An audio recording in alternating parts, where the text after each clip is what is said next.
Hey guys, welcome back to today's edition of Notre Dame Daily. I'm Pete Mulroy, and the theme for the Irish this week, and we've seen it in the media in different pressers, which is also one we've heard a lot since Marcus Freeman took over the program, is urgency. And while the Irish battled valiantly in their Week 1 loss to Miami, I don't think many would argue that, their late comeback effort simply wasn't enough.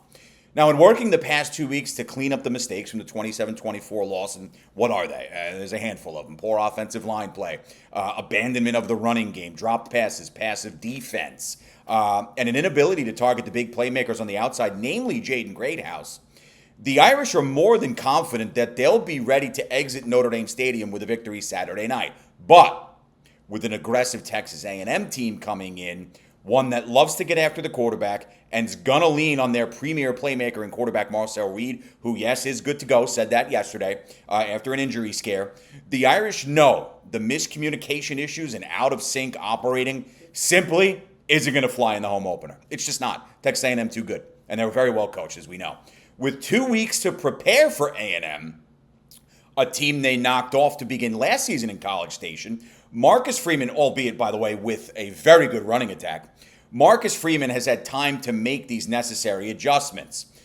That sense of urgency will run through the remainder of this week and hopefully run the Irish right into their first victory of the season. And you can actually use a bit of last year and that ground game as sort of the bar. Yes, it was Riley Leonard under center, who, when he was firing on all cylinders, was doing great work with his legs to open up his passing game. But you had the stellar play of Jay Love and Jadarian Price.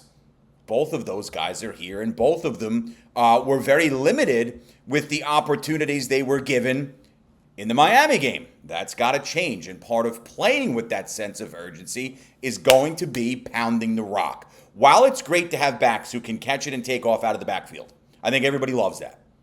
Running the football with a physical north-south mentality is essential to the success of the Irish, specifically with the brand of football they want to play, which is open up that pass game by leading the charge with a consistent run game. Didn't see it Week 1. Battled, not disastrous, uncomfortable, left us with a lot of questions, but not a disaster, specifically with the fourth quarter they had. But overall, that running game just simply was not there that night. For the Irish to have consistent success against a stout group of A&M linebackers and edge rushers, as I highlighted yesterday on yesterday's program, these guys can get after it. Mike Denbrock is going to need to call plays for Price and Love much more than he did Week 1. Now, yes, the offensive line's got to be better. That's an undeniable fact. Talked about that a lot this week and last week. But giving the ball to arguably your two best players and your best player from the perspective of Love, more than the 6 carries Price earned against Miami, and more than the 10 Love took against the Hurricanes, is going to go a long way in putting one in the win column. For me, double the numbers and get a north-south downhill attack going. Sure, keeping Bolt involved in the passing game is big, but running the ball to set up the rest of the game plan needs to happen.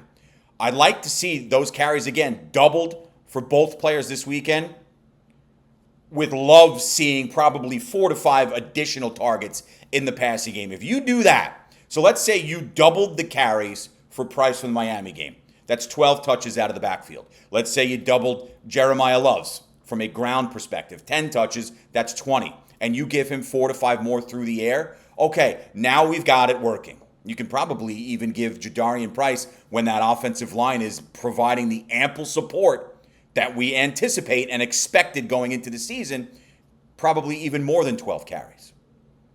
So the opportunities are there.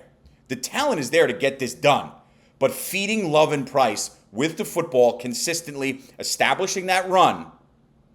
And look, the screen passes and all that stuff are cute, but you've got to get physical. You've got to get downhill, and we need to see more of that. And your two premier playmakers, who very well may be the two best players on your team, Love for sure, and we can have arguments about other guys, which that's window dressing.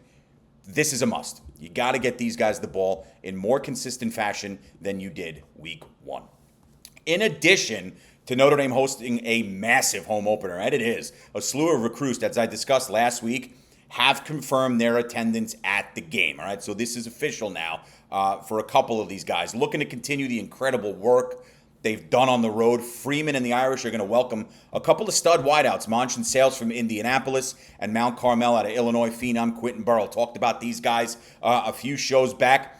They are simply remarkable young men, and adding one or both of their five-star abilities would be an unreal win or wins for the Irish.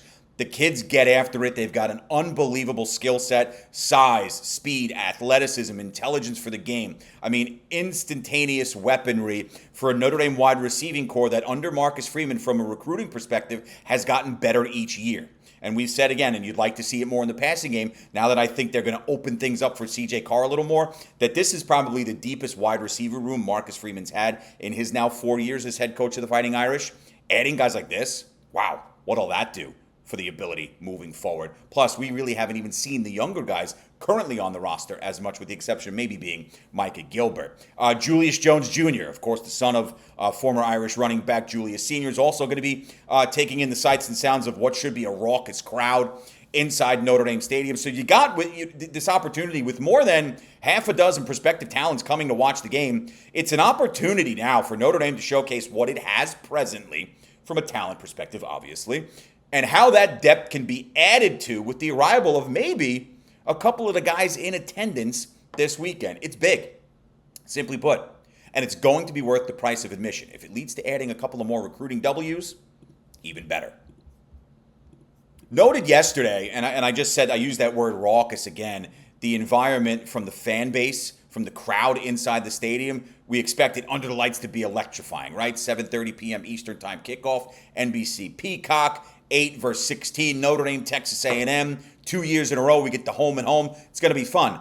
But it'll also have a postseason feel to it, because both the Irish and the Aggies are in the thick of the postseason race. And yes, we can say that even after 2 weeks, because both of these teams are damn good. With the Aggies 2-0, ranked comfortably inside the top 20, and Notre Dame sitting 8 in the latest AP Top 25. Saturday's game, in addition to being what I expect and what you expect to be a wild environment, is going to have a playoff feel. The energy in the building for Notre Dame's win over Indiana in last year's first game of the 12-team CFP format was incredible. This game will be similar. And you know that urgency that the Irish have been preparing and playing with leading up to this game is going to be felt in the stands. All right? You could have that must-win mentality, and we can have that conversation. And if that's the avenue that you're driving down, then yeah, you'll have that urgency with you, and that almost that tense feeling until kickoff. Both teams know what's at stake, and they're going to give everything they have. That's the definition of postseason football. Beauty of this, it's only week 3. And that's the beauty of college football. Every week, something is on the line. Every week, something matters.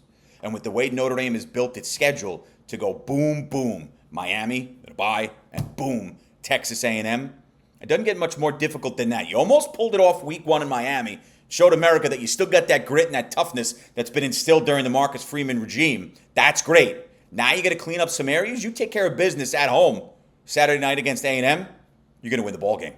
I'll talk more about what we should be looking out for during Saturday night's matchup on tomorrow's show. For now, have a great rest of yours. And as always, go Irish.